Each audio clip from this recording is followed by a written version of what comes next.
We're going to mix it all up. We'll talk about drugs, any homosexual experiences. Okay. Then we'll go on to music, and then we'll finish with the fun. Done. Boom, boom, boom. Why do people not do that? Do they just get the tapes confiscated? I was thinking when it came to playing a very old, blood-gargling, nocturnal oddball who falls for a very sweet and innocent teenage girl. Did you talk to Marilyn Manson how this feels? Because that would be a kind of an overlap there of sorts with Evan Rachel Wood.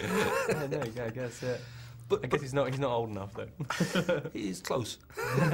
But that notion of, I know when you first read this part, you just didn't see how you could play it because the guy just seemed too perfect and too one-dimensional. And it was really the audition with Kristen that made you realise, well, there is something more here we can actually get our teeth into, for want of a better phrase.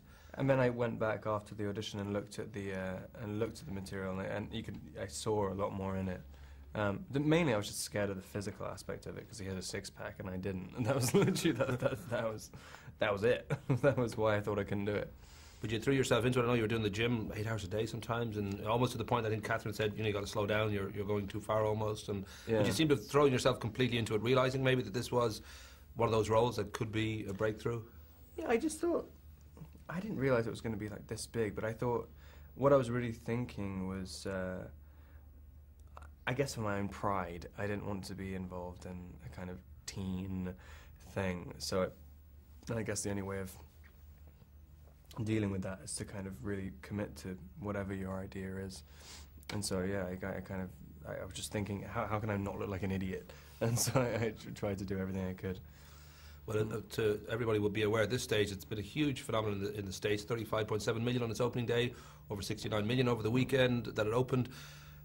Thousands of screaming girls all over you. So I don't know whether, even though you've had some kind of fame with playing Cedric Diggory in the Harry Potter movies, I don't know how real fame has been treating you, whether it's been all good or whether it's a little bit too surreal. It's weird. I don't go out of my house much, so I don't really notice too many things. It's weird, like, paparazzi stuff is weird. I mean, it's a really strange thing to get your head around. But, I mean, it's so new still that I can't really exactly be jaded by it. But it does, I'm kind of prone to paranoia anyway.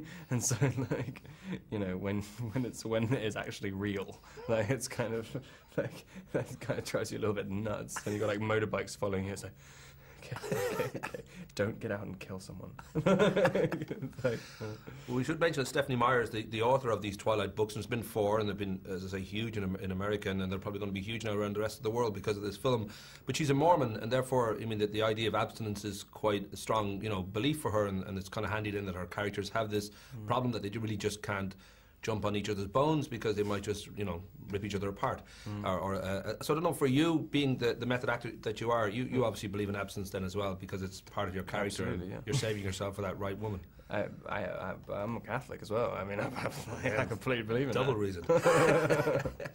I did think that you're at this point in your career where if everything goes well and you pick the right movies and you've been doing very well, you won at Strasbourg and you've done some other interesting films that are coming our way, that, everything goes well, you could be Leonardo DiCaprio or you could be Johnny Depp, or if you mess up, you could be Orlando Bloom. So I don't know whether you're feeling incredibly excited or there's a part of you that's slightly terrified because this is a moment that you could, change your life forever if you play it right. Yeah, it's terrifying because, I mean, the way the industry's changed as well, so you can't wait 5 years to do your next job. I mean, you literally have the heat to actually get films financed for about a week now. I mean, it's, like, ridiculous. So if you don't find the right job, I mean, you've really got to, like, think quick in doing your next job. And if you want to capitalize on something's success. It's very, like, it's weird. It feels like it should open up options, but really, it kind of narrows them down because you have way more to lose. I mean, when you have nothing to lose, it's great. Like, when you just do anything you get, and then you can take risks, it doesn't matter. Yeah, it's very, very stressful trying to find the right thing to do if you want to, have a longish career. But you are happy, right? Because it's a good time in your life. I'm sure you're tired and you're getting dragged around the world to do all these interviews, but I'm guessing you're a happy man right now. Well, yeah, I was very happy how well it did, yeah. I mean, it's just nice, when there are so many in work-related stuff. I mean, it's nice to be on a I guess, relatively level playing field with other people because, a lot of the time you can do an audition and, you can do it well and people just say, you know, you're not famous enough, you're not commercially viable enough to do the movie. So when you have a movie that's made 130 million or whatever, it's like, kiss my ass. Rock and roll. I'm giving the friendly finger to wrap up. Lovely to talk to you, son. Yeah, thanks a lot.